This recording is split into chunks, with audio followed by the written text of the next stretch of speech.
Proteger y Servir Podcast. En esta oportunidad vamos a conocer la historia de dos personas que fueron afectadas por el consumo de alcohol y sustancias ilícitas. Cómo estas vidas fueron afectadas, cómo su alrededor, su entorno familiar también fue afectado, pero también hubo riesgo en la seguridad ciudadana. Hoy conoceremos las historias de ciudadanos guatemaltecos que iniciaron sus adicciones al alcohol y sustancias ilícitas y lograron sobrellevar su vida, lograron avanzar en su aspecto personal y profesional. Por razones de seguridad vamos a resguardar su identidad y usted únicamente verá la silueta de ellos, pero las historias son reales y son historias de vida. Bienvenidos al podcast de la Policía Nacional Civil, Proteger y Servir. Por favor, presentemos. Buenos días, yo soy Bernal, soy alcohólico. Bendito Dios, yo no bebo y el día de hoy estoy limpio. ¿Qué asociación o a qué grupo pertenece? Representando al Comité de Información Pública del Área 18, que es un comité que se encarga de trasladar el mensaje de Alcohólicos Anónimos a la gente de afuera. ¿Y usted, mi amigo? Buen día, mi nombre es William H. Yo pertenezco a la Confraternidad de Narcóticos Anónimos, soy el coordinador del Comité de Relaciones Públicas y pues también nuestra función es transmitir el mensaje de amor, de fe, fortaleza y esperanza a aquellos adictos que todavía padecen los horrores de la adicción. Sin duda alguna, el alcohol es una de las sustancias más populares y de más libre venta en nuestro país. Quisiera yo en lo personal y también para que nos cuente a la población guatemalteca cómo es que se inicia un alcohólico. En mi caso muy personal, yo hice contacto con el alcohol allá en mi tierra Chiquimula. Unas vacaciones, allá en la Saya de Chiquimula. La Perla de Oriente, invitados a llegar. Pues allá estábamos en unas vacaciones y se estaba construyendo el colegio La Salle y participaban los patojos de los eventos deportivos que había en ese tiempo de vacaciones. Al final pues habían premiaciones y en una oportunidad, en un final de esos eventos, se hacía una fiesta.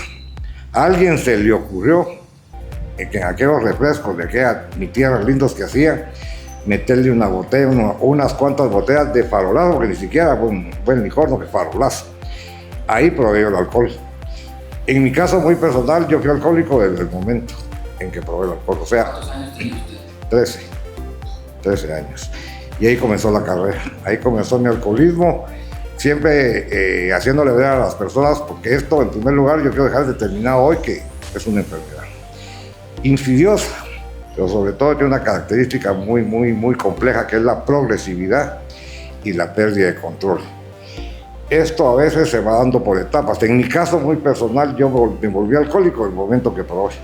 Y de ahí empezó la progresividad y el deterioro y destrucción de mi vida como alcohólico. Que inició como una broma, se convirtió en algo serio, ¿verdad? Sí, en un problema de vida.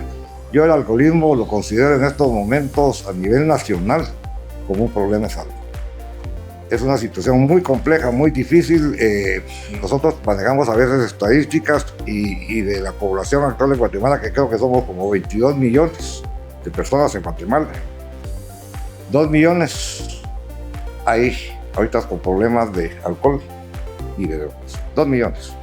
Donde la población ya en estos momentos está siendo desde los 10, 11 años para arriba. Está complicado. Nosotros en nuestros grupos de Alcohólicos Anónimos ahora ya tenemos chicas y chicos de corta edad ya con problemas serios de alcoholismo. En nuestro grupo ya en procesos de recuperación. Una cuestión delicada. Y en su caso, mi amigo, ¿cómo inició en este problema de la adicción a sustancias ilícitas? Más o menos a los 14 años. Inicié probando las sustancias. Disculpe, ¿estamos hablando del mismo o casi similar rango de edad? Es verdad. Sí, hoy por hoy. Yo creo que incluso hasta de menor edad sea hoy por hoy. nosotros, yo más o menos, yo tengo 53 años ahorita, ¿va? Yo creo que por ahí estamos cerca de esos tiempos y pues ese era el rango, ¿va? Yo igual cuando salí de la primaria y entré al diversificado desde el primero básico, yo intenté buscar aceptación y por curiosidad probé las sustancias. ¿Qué fue lo que probó de primero? Al principio fueron los cigarros, el tabaco normal, la bebida fue de las primeras que empecé a probar, el alcohol, la cerveza. Y en mi caso particular sí hubo algo que sí marca mucho hasta el día de hoy, que yo fui de las personas que desde la primera vez que probó una sustancia me gustó. O sea, yo sí hubieron algunas que por sabor o por la forma de utilizarse no me agradaban, pero el efecto sí. O sea, yo me entregué por completo. Cada sustancia que probaba, buscando una aceptación que según yo, ahí me la estaban dando, ¿va? Buscando el cariño, el afecto que creía yo no tener en casa. Estamos hablando que la presión de grupo es fuerte, con la finalidad de que uno sea aceptado en un grupo, va y consume cierta sustancia. Yo podría decir que es un factor muy importante, ¿va?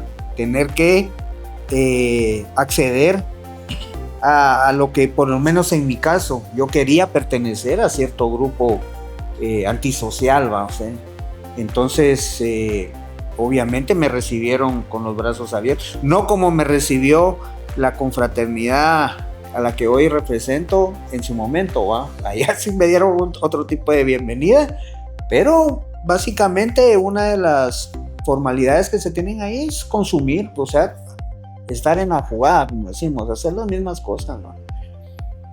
Inició a los 14 años. ¿Cómo fue ese progreso? Porque usted me dice, yo inicié con el cigarrillo, probé el alcohol, pero ¿cómo fue ese progreso cuando usted se dio cuenta de que estaba en un encierro difícil de salir?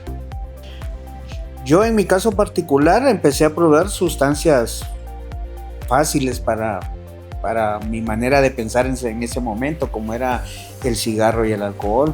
En algún momento pues ya no me fueron suficientes y obviamente veía también que habían otro tipo de sustancias que consumían los compañeros y la curiosidad de querer también probarlas. Lo que nunca me imaginé yo fue que me estaban gustando, ¿va? O sea, yo las probaba y con cada sustancia que fui probando me iba quedando y después sustituía una por otra. De hecho, para mí el primer problema que yo detecté fue el alcohol, porque pasé más o menos como desde los 14 años, que fue cuando empecé a probar el licor, hasta los 20 años. Casi que me volví un alcohólico crónico, o sea, porque yo bebía toda la semana, me desaparecía 2-3 días desde joven, ¿va?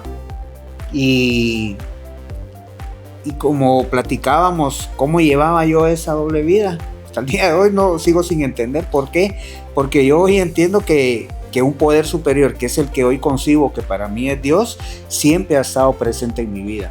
Porque cuando empecé la etapa del alcoholismo, el tabaco, probé marihuana, de ahí el pegamento, de ahí el tiner, después subí a la cocaína. En todo ese proceso de mi adicción, el poder superior se manifestó en mi vida. ¿Por qué? A los 17 años yo estaba jugando a nivel profesional en la Liga Mayor. Estuve jugando en la tercera división como en 5 o 6 equipos. De ahí al año y medio siguiente ya estaba jugando en la Liga Mayor B, que jugué con Ayuntamiento, con el profesor Edgar Chapón. Y ya para ese entonces, a los 18 años, nace mi primera hija. Es decir, en ese momento yo no lo vi. Hoy lo hablo porque me puedo dar cuenta de esa situación, ¿va? Pero a mí había un poder superior que me estaba dando las herramientas, los medios para poder salir de ese mundo en el que me estaba metiendo. Pero yo toda la vida, como lo mencionaba el compañero, pensé que lo podía dominar. O sea, pensé que era social, ¿va? No, hoy lo voy a hacer. En el momento que cambió eso, no me di cuenta. De pasar a probarlo eventualmente, que le digo yo, una vez al mes, pasó a una vez cada 15 días, de ahí pasó a cada semana y así. Fue creciendo y ahí vino la sustitución de droga. ¿Su caso con el alcohol fue el mismo progreso o hubo alguna diferencia? Pues el alcoholismo uno no lo nota, pues, o sea, yo sí quisiera dejar algo claro porque a veces no entendemos esa parte. Digamos, el alcohólico normalmente empieza a beber por imitación, por estar en la jugada, por ser parte de algo. La realidad es que el alcohólico, pues yo he detectado que el alcohólico en general lo que trata es de huir de una realidad que no puede enfrentar. O sea, el adicto en general no logra enfrentar su realidad de vida. Entonces tiene que buscar un escape, y el escape lo logramos a través de una sustancia. El problema es que uno empieza bebiendo y normalmente al principio es alivio, que uno empieza a beber y uno siente que se desestresa, los sabaditos, un par de cervecitas, un cevichito, chicharroncitos. El problema es que ahí viene la palabra progresividad. Esa tolerancia que va subiendo, después ya no son 2 cervezas. Para alcanzar el grado de satisfacción o quitestrés, necesito 4. Luego necesito 6. Luego ya pido el cubetazo que sale más barato. Entonces cuando siento estoy borracho. O sea, se perdió, que es la otra palabra que usa, la pérdida de control. Nosotros lo tenemos tipificada en un estudio que hizo el doctor Yellen, que es una tabla donde está la sintomatología del alcoholismo. Entonces en la barra 8 se habla de la pérdida de control. ¿Qué es pérdida de control? No es emborracharse. Pérdida de control es cuando la persona pierde la capacidad de decisión. Yo hoy voy a comerme un ceviche con usted y yo llevo en mi mente que me voy a tomar un pan de cervezas. Tomando la cerveza me piqué y perdí el control y terminé borracho, terminé preso, terminé tirado. Esa pérdida de control se da cuando el alcoholismo, la tolerancia sube. Entonces el nivel de ingesta va subiendo hasta que el individuo pierde la capacidad o la voluntad propia de decidir. Yo pierdo la capacidad de tener la voluntad si hoy bebo o no bebo. Una vez hace contacto con el alcohol, puede quedarse con 2 o puede ser que termine en Chiquimula, porque estaba en Guatemala y va a parar por allá, como muchas experiencias que uno siente. Como hay calorcito, me voy para allá. Sí, en las rutas orientales, va parando, haciendo las paradas de ley, va para irse quitando la goma. O sea, complicado. Y esa pérdida de control es una palabra que yo quiero dejar bien grabada hoy porque es la pauta para saber cuándo se trasladó la línea invisible que divide a un bebedor social de un alcohólico. A partir de la barra 8 de la pérdida de control, usted va a caminar, como decía mi querido. Usted camina, lo que no sabe cuánto tiempo va a beber, ni cuándo va a morir o cuánto va a sufrir. O sea, eso ya queda, y ahí va la condición física, el tipo de educación, etc. Hay muchos componentes que van a darle al alcohólico si van a ser 10, 20, no sé cuántos años antes de morir, o reconocer que tiene un problema y buscar ayuda. Me gustaría también conocer, por ejemplo, usted habla de esa progresión, pero dentro de esa progresión hay consecuencias laborales, familiares. ¿Puede comentarnos un poco esa situación? Empieza, digamos, uno al principio no lo nota, pero empiezan los problemas. Dice por ahí la literatura de nosotros que con un pequeño problema que usted sienta al tomar alcohol debería de tomar un poco de sabiduría y empezar a evitar o darse cuenta en la forma que está bebiendo. Pero el alcohólico, recuerden que el alcohólico es egocéntrico, soberbio, omnipotente, y manejamos lo que es la negación. Yo no tengo problemas. Aún más, yo estaba a veces en las peores condiciones físicas, espirituales y mentales, al borde de la muerte. Y usted me pregunta, ¿usted tiene problemas? Yo no. O sea, así es el alcohólico. Lo que pasa es que el alcohólico no se da cuenta, pero empiezan los problemas en el estudio. Empieza uno a dejar clases, a faltar al colegio. Si está casado, vienen los problemas familiares, vienen los problemas con la esposa, con los hijos. A veces hay maltrato familiar, se daña la economía, las relaciones familiares empiezan a torcer, la gente empieza a desconfiar, ya no le cree a uno, el bolo mentiroso prometiendo que hoy sí, mañana va a ser diferente. Y empieza a venirse una como bola de nieve, donde la destrucción viene a todo nivel. Por eso yo les dije al principio que esto yo lo considero una enfermedad de salud, porque va a dañar no solo al alcohólico, y recuérdense que el alcohólico daña a la familia, y la familia es un alcohólico pasivo. Ellos no beben, pero están sufriendo la misma enfermedad y los mismos problemas que el alcohólico mental y emocionalmente tiene. Delicado. Familiar que también puede hasta convertirse en un problema de seguridad ciudadana, como lo hablábamos antes de iniciar el programa. Si usted va, y fíjense, ustedes están en esto, y yo sé que ustedes saben esas estadísticas. En el INASIF usted puede preguntar, hoy estamos a 22. Hoy si usted en la mañana pregunta en el INASIF cuál es la causa principal de muerte de la gente que está llegando hoy al INASIF, te van a decir que es alcohol y drogas. Y en su caso, consecuencias familiares, consecuencias desde esa progresión, desde un cigarro hasta una fragmentación familiar. Sí, eso se convierte, como dice el compañero, va siendo como una bola de nieve que va creciendo en el proceso, ¿va? Porque en mi caso, pues yo siempre pensé que tenía el control. Y una cosa me llevaba a la otra. En ese momento no me daba cuenta que ya padecía de obsesión y compulsión. Porque en mi mente la obsesión entraba como un pensamiento de consumo, ¿va? Y la compulsión no solo ya tenía el pensamiento, pero ya iba caminando, ¿va? Tal vez tenía compromisos, por ejemplo, en el tema de la familia. Y yo la empecé a hacer a un lado. ¿Por qué? Porque anteponía mi consumo, mi dosis no podía faltar. Según yo necesitaba tener primero mi dosis y después ocuparme de los demás. Algunas veces lo hice al principio, iba a comprar mi dosis, la consumía y iba a cumplir con lo que tenía que hacer, pero ya después todo el tiempo fue ir a buscar esto y después hacer esto, pero ya no lo hacía, solo me quedaba consumiendo. Hay una frase que nosotros utilizamos aquí en Narcóticos Anónimos, y es que decimos una es demasiada y 1000 no son suficientes. La primera dosis es la dañina, la que pega fuerte. Aunque yo les sabría decir, y esto lo hablábamos cuando yo estaba en consumo con los mismos adictos con que me encontraba, cuando llegábamos y empezábamos a consumir, la primera dosis era la fantástica para nosotros. Ya las demás ya no se sentía lo mismo, ya era pura ansiedad de estar consumiendo y consumiendo. Entonces, al final yo en algún momento empecé a darle todo mi esfuerzo, todos mis pensamientos, todo mi ser al consumo de la sustancia. Lo puse en primer lugar. Como les comentaba antes, después abandoné el deporte. Ya no me atraía, ¿va? Porque en algún momento también perdí la capacidad de relacionarme con las demás personas, o sea, me volví antisocial.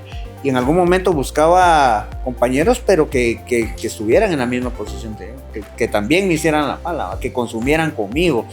O sea, buscaba dónde se creaba ese ambiente que para mí era el que a mí me gustaba, ¿va? Su actividad, me gustaría tocar dos temas con usted por lo que hablamos antes de empezar este programa. Primero, su actividad adictiva lo llevó en alguna ocasión a reñir un tanto con la seguridad pública. ¿Se dedicó a algunas actividades ilegales con tal de sufragar esta adicción que tenía? Yo siempre lo comento cuando comparto también mi experiencia con los compañeros. O sea, mi adicción me llevó a tocar fondos de diferente manera.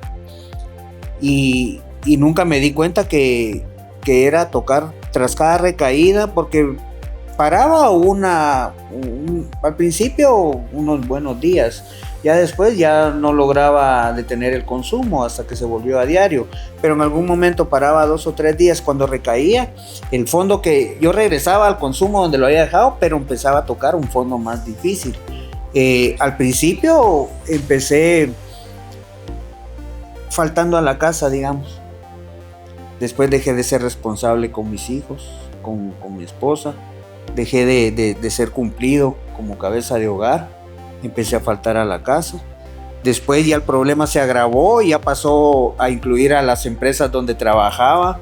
Empezaba a faltar, ya no llegaba lunes, ya martes. Empecé a perder trabajos por diferentes motivos, por irresponsable, por faltar o por robar, por estafar, por timar a las personas de mi trabajo, ¿verdad? Porque en algún momento ya el sueldo ya no era suficiente, ¿va?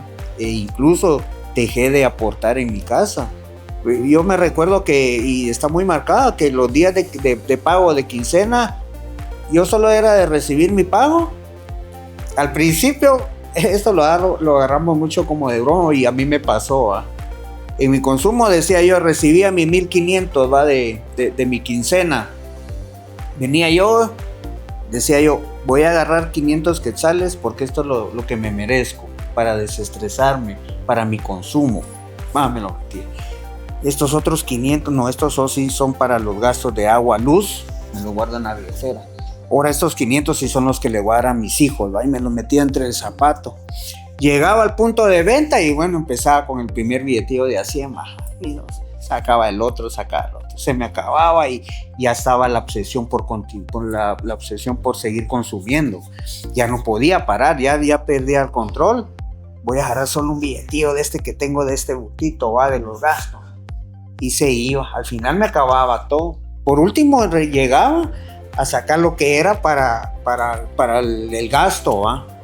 Paraba sin ningún centavo. Después me pasó otras veces, pero ya después ya no tenía nada de dinero. Y aquí tengo este reloj, ¿va? Voy a ver si lo puedo ir a vender mi reloj, si cargaba cadena. Llegué a vender mis zapatos. Yo anduve descalzo en la calle, un par de bolsas de gabacha negras me ponía yo. Me volví un adicto nocturno en las noches. A mí me gustaba andar solo de noche porque al final paraba casi que sin ropa, sin nada, y solo yendo a prestar dinero, ¿va? Al principio pues buscaba a aquellas personas conocidas. Cansé a todo mundo que conocía y que me conoció. Llegaba de día, de mañana, a 10 horas de la madrugada a tocar, que se me había muerto un familiar, que estaba enferma mi hija, que me acababan de asaltar. Mire, las peores mentiras en la punta de la lengua, y yo siento que siendo honesto conmigo mismo, la gente se da cuenta de que uno está mintiendo, pero ya sea por ayudar o porque uno se vaya y deje de estar molestando, pues daban. Pero al final quemé a todas esas personas. Ya cuando me les acercaba ya no me daban nada. Y muchas me miraban que ya iba yo en camino y daban la vuelta y me esquivaban, ¿va? Ya no lo quieren ver a uno. Ya viene aquel a chingar, a pedir dinero, ¿va? Y llegó el colmo. Hay una parte que sí me molesta, hasta el día de hoy me sigue molestando, y es la que aún todavía trabajo. Con el caso de las personas conocidas y familiares, pues me hicieron a un lado, me prefirieron sacarme de la casa, porque en mi casa también llegué a robar, a quitarle las cosas, a vender el tambo de gas, la licuadora, estufa, tele, todo. Yo dejé un cuarto vacío, ¿sí? Entonces, al final, después hubo con estas personas, pues digo yo, están en su derecho y tienen toda la razón. Pero la parte que me molesta, que en algún momento de mi consumo que fue tan fuerte, el círculo de adictos y delincuentes con los que yo me mantenía, llegó el colmo, que esa misma gente en algún momento, más de una vez me dijeron: mira vos, si ya venís aquí con esos tus mismos mates, zafate. Ya no me querían ver. Ellos mismos me dijeron que me alejara porque no era una buena influencia para ellos a ese nivel, y eso sí me pegó duro. Que alguien que estaba incluso peor que yo, podría decir, me dijera: mira, yo no quiero tu amistad, vos, andate, aquí solo los que estamos. Ese círculo que yo busqué muchas veces de consumo y todo, ya no era parte de él. Me rechazaron ellos mismos. En su caso, en el alcoholismo, ¿fue similar situación o alguna variante? No, gemelas. Los historiales de los adictos o de los alcohólicos se repiten. Ya ese mismo pauta de destrucción, pues, o sea, el mismo patrón se va al hogar, el trabajo, la irresponsabilidad, y al final uno se queda solo, porque en mi caso muy personal, yo me casé muy joven, a los 20 años destruí ese hogar. Yo tengo una familia que perdí, yo perdí a mi familia, pues 4 hijos y una linda esposa. Se perdió a través de mi carrera alcohólica, pues se cansaron, al final de cuentas, vámonos, o sea, fuera.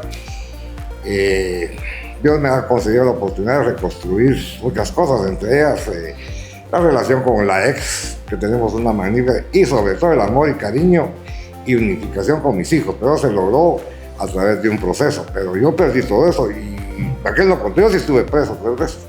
Se tuve que ir a visitar la 18. ¿Por qué estuvo detenido? Por pleitos, por riñas de las de antes, ¿no? O sea, conocí las perreras, ahí me llevaron un par de veces.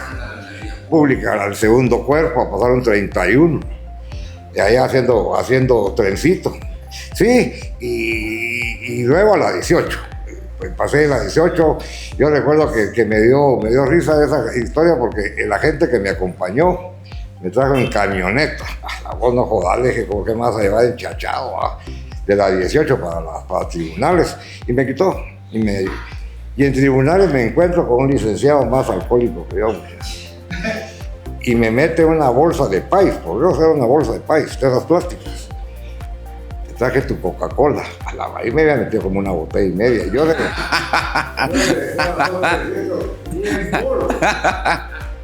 vaya que ese día me daban la libertad, salí como a la 1 de la mañana. O sea, yo tuve que vivir experiencias muy duras, no solo a nivel prisión.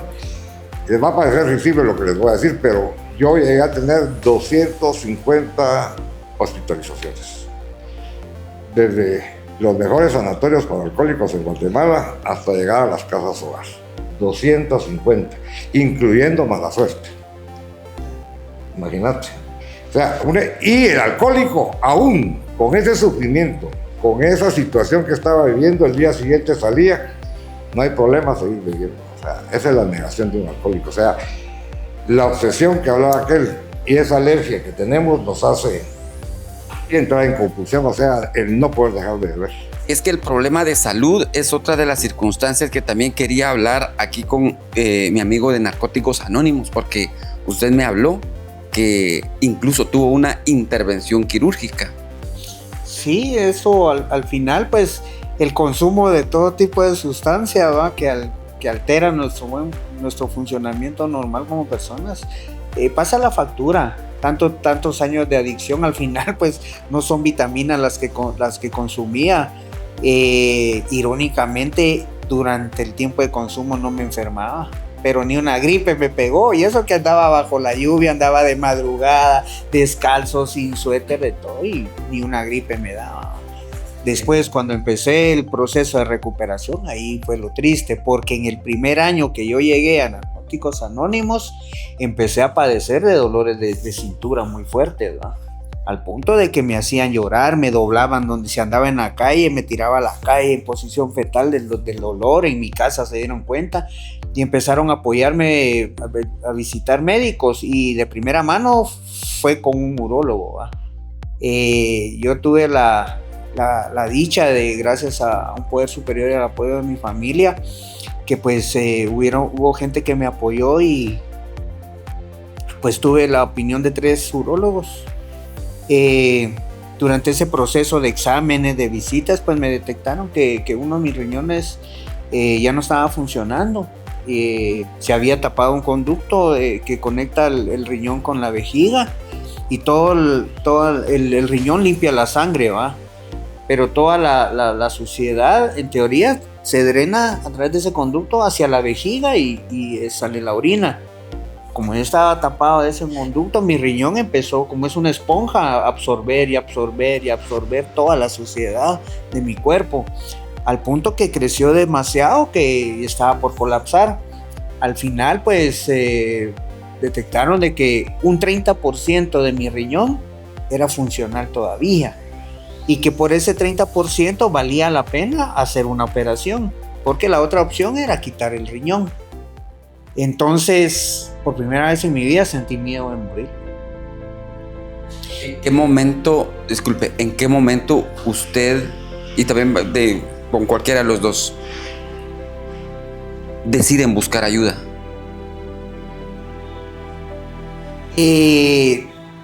La situación en la que me llegué a encontrar, en situación de calle, como indigente, comiendo de la basura.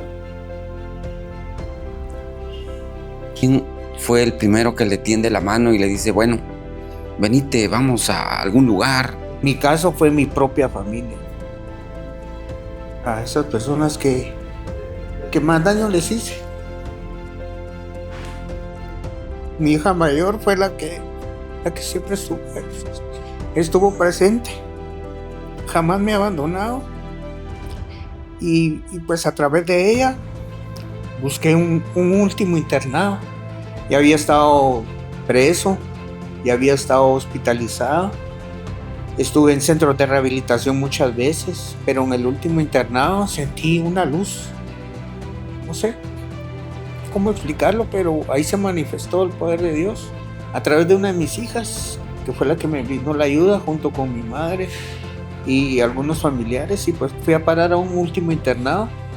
Yo ya no quería llevar esa vida, me di cuenta que ya tenía casi 47 años de edad y yo no quería llegar a una persona de tercera edad pidiendo dinero en algún semáforo o en alguna esquina. Sentía que había una oportunidad. Y hoy en día pues agradezco el haber conocido este programa de autoayuda de Narcóticos Anónimos, porque al final fue el que donde dejé de consumir. Hoy en día pues ya no consumo. La obsesión y el deseo por las sustancias ha desaparecido, pero nuestra misma literatura dice en algún momento determinado la obsesión y compulsión por el deseo de consumo de sustancias va a desaparecer, pero a partir de ahí empezarán a ser otros nuestros problemas, dice la literatura. 32 años. ¿Y en su caso? Pues yo toqué las últimas consecuencias de la carrera alcohólica. Yo fui un alcohólico crónico.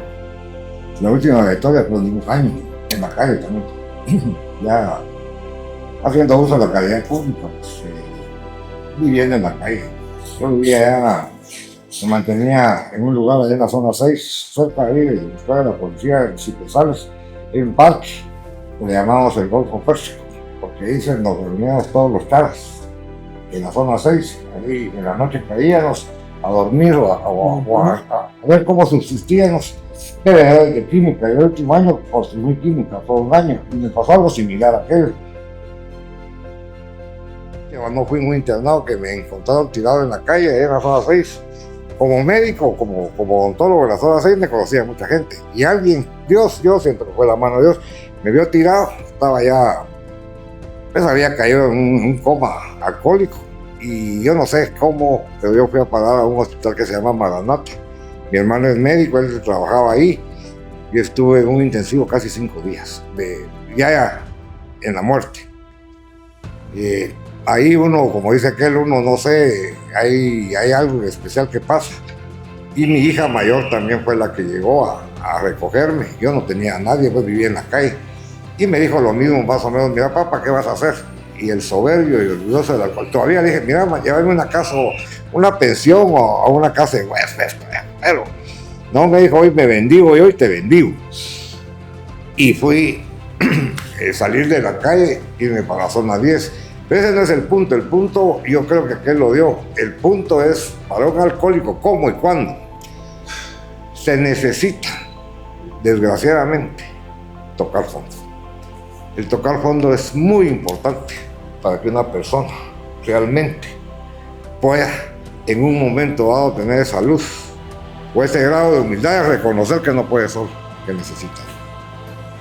Y es cuando se da para mí el primer despertar espiritual, que es Dios trabajando en uno, que lo hace tan humilde para poder reconocer que uno necesita ayuda, porque el alcohólico, el adicto, no reconoce. Uno va a luchar, dice que hasta la muerte y hasta la locura, por demostrar que uno sí puede. Uno está bien jodido y todavía yo no tengo problemas. Yo puedo, aunque esté en las peores condiciones humanas. Ese es el problema del adicto. O sea, es muy difícil que un adicto, sin tocar fondo. Y fondos hay muchos, porque para unos el fondo puede ser haber mojado la corbata con vómito, para otros es llegar al borde de la muerte y la locura. Cada quien tiene yo les digo, tiene su umbral del dolor, pero ese fondo, cualquiera que sea, va a mover una fibra íntima en nuestro interior que nos va a hacer reconocer que no podemos, que necesitamos ayuda.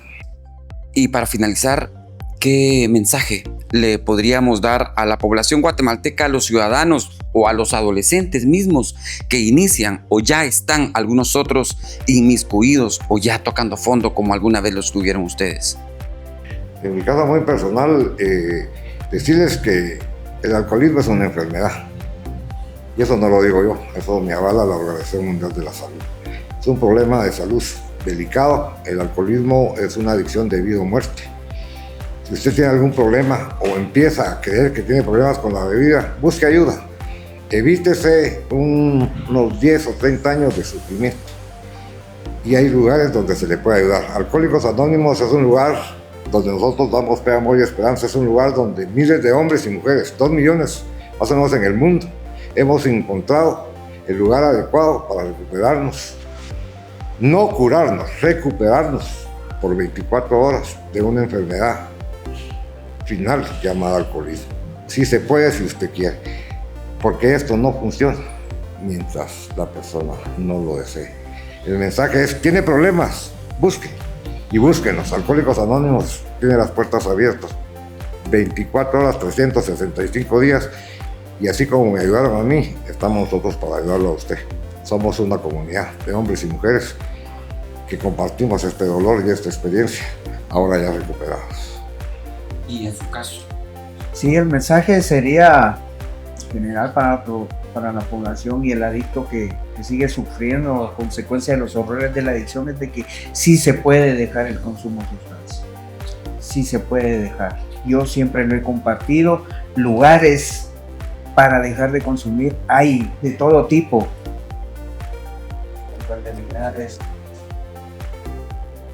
Todos funcionan. Muchas veces el que no funciona es el adicto, pero lugares para dejar de consumir existen. Y hoy por hoy, pues yo hablo de Narcóticos Anónimos porque es el programa que después de probar tantas opciones, pues fue el que en el que me quedé, en el que he dejado de consumir sustancias por varias 24 horas, porque también trabajamos un programa de 24 horas. Entonces el mensaje es reconocer primero que padecemos una enfermedad que no tiene cura conocida, pero sí puede detenerse en un momento dado, y a partir de ahí la recuperación es entonces posible. Reconociendo que somos enfermos y que solo no podemos, lo vamos a poder lograr. Aquí la palabra clave es acción, ¿verdad? Porque el milagro de recuperación sí existe, y yo puedo dar fe de eso. Es posible. Y si usted tiene a alguien en casa, conoce, o usted mismo es adicto a alguna sustancia ilícita o está ya involucrado en el alcoholismo, busque apoyo, busque ayuda. Narcóticos Anónimos o Alcohólicos Anónimos tienen las puertas abiertas para poder ayudarle. Y si no, igual abóquese a una subestación de la Policía Nacional Civil, en donde se le podrá orientar, se le podrá proporcionar números telefónicos en donde usted puede abocarse y de esa manera salir de este problema en el que puede estar involucrado. Hasta acá, otra entrega de Proteger y Servir, el podcast de la Policía Nacional Civil.